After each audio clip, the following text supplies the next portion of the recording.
आप देख रहे हैं फ्रंट लाइन झारखंड न्यूज़ और आज हम मौजूद हैं मराबादी स्थित बापू वाटिका के पास।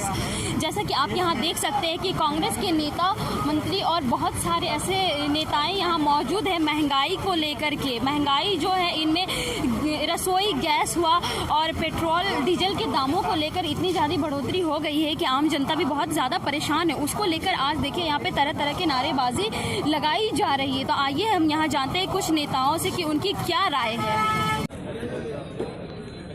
आप भी देख रहे हैं, पत्रकार बंधु भाई लोग देख रहे हैं कि देश की अर्थव्यवस्था इस मोदी सरकार कैसे चला रही है।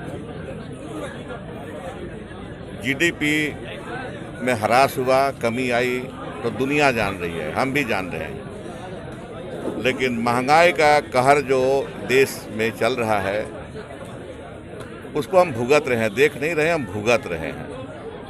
सभी चीज़ें महंगी हो गई हैं, सभी चीज़ें, खाद्यान्न पदार्थ, औद्योगिक पदार्थ जो औद्योगिक में है, इंडस्ट्रियल गुड्स जो हैं वो भी, कैपिटल गुड्स भी महंगे हो गए हैं।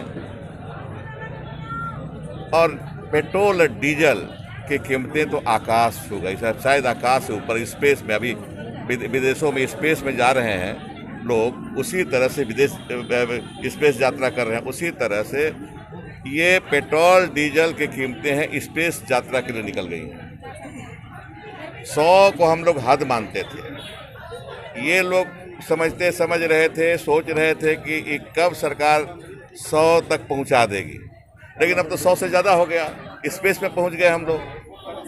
तो कि सरकार चलाने का क्या मतलब है? सरकार, सोनिया जी और राहुल जी ठीक कहते हैं, ये सरकार जो है पूंजीपतियों की सरकार है। जितने दाम बढ़ेंगे उतने मुनाफा कमाएंगे पूंजीपति। इसी आधार पर, इसी थ्योरी पर, इसी सिद्धांत पर ये सरकार चल रही है। दूसरी बात ये है कि मेक इन इंडिया की बात करते हैं। पंडित जवाहरलाल नेहरू जी ने, इंदिरा जी ने मेक इन इंडिया किया था। जितने कल कारखाने खोले थे, एक मेक इन इंडिया का ही पार्ट था। ये क्या कर रहे हैं? ये तो बेच रहे हैं।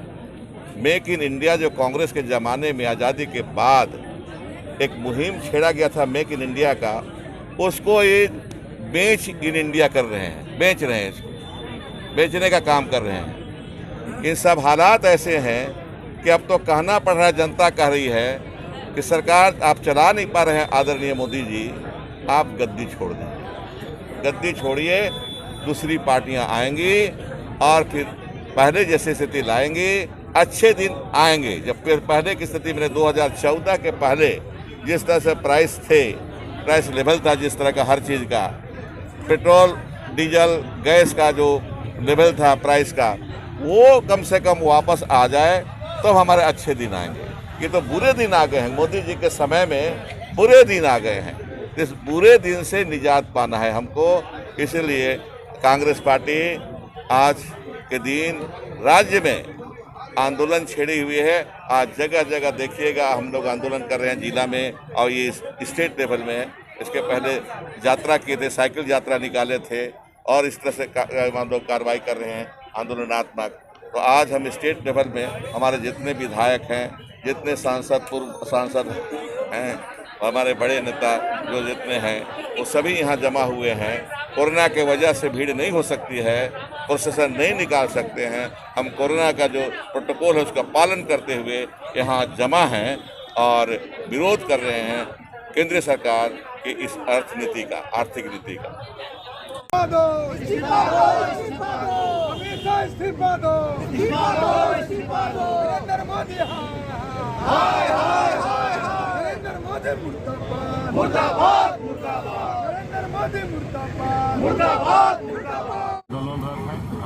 देश के 135 करोड़ जनता के ऊपर जो महंगाई का मार हुआ है और अनलिमिटेड है, कोई भी अपना बजट नहीं बना पा रहा, डबल हो गया, कमाई से ज़्यादा डबल खर्चा हो गया।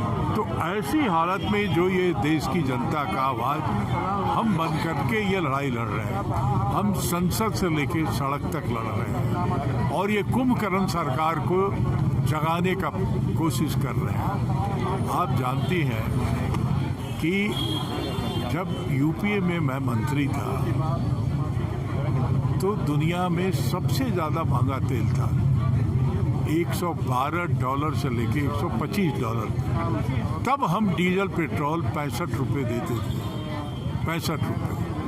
आज $70 का एक बैरल है, तो मोदी सरकार 100 के पार कर दिया है। क्यों हुआ ये? क्यों महंगा है? दुनिया में तो सस्ता ही, महंगा क्यों है? इसलिए कि 25 लाख करोड़ मोदी एक्साइज ड्यूटी से लोगों के पेट काट करके पैसा निकाल रहा है, और इसलिए ये हुआ है। तो जब तक कि ये एक्साइज ड्यूटी घटाएगा नहीं, महंगाई पेट्रोल डीजल घटेगा नहीं, और इससे लगा हुआ सब चीज़ है, आप जानते हैं, ट्रांसपोर्ट है, लगा हुआ है, रोजगार है, सब चीज़ है। बिना डीजल पेट्रोल के आजकल कुछ नहीं चलता है। तो ये है लड़ाई का मुद्दा। ये जाहिल जो भाजपाई लोग हैं जिनको गिनती नहीं आता है, पूरे देश के सारे राज्यों को मिलाकर 2,35,000 करोड़ वैट से कलेक्शन आता है। कितना? 2,35,000। मोदी कितना कमाता है? 25 लाख करोड़। अगर अपने राज्य को चलाने के लिए वैट से 2,35,000 आ रहा है और मोदी कमा रहा है 25 लाख, किसको घटाना चाहिए? ये है सवाल। ये लोग के पास कुछ नहीं है, ऐसे ही भौं भौं कर देते हैं। तो इसलिए लड़ाई बहुत लॉजिकल लड़ाई लड़ी जा रही है, बहुत सार्थक लड़ाई लड़ी जा रही है, और 135 करोड़ लोगों को राहत दिलाने की। कि रोज संसद में सवाल उठ रहे हैं, सरकार जवाब देने को तैयार नहीं। किसान परेशान है, आज 100 दिन से ज़्यादा होने जा रहा है।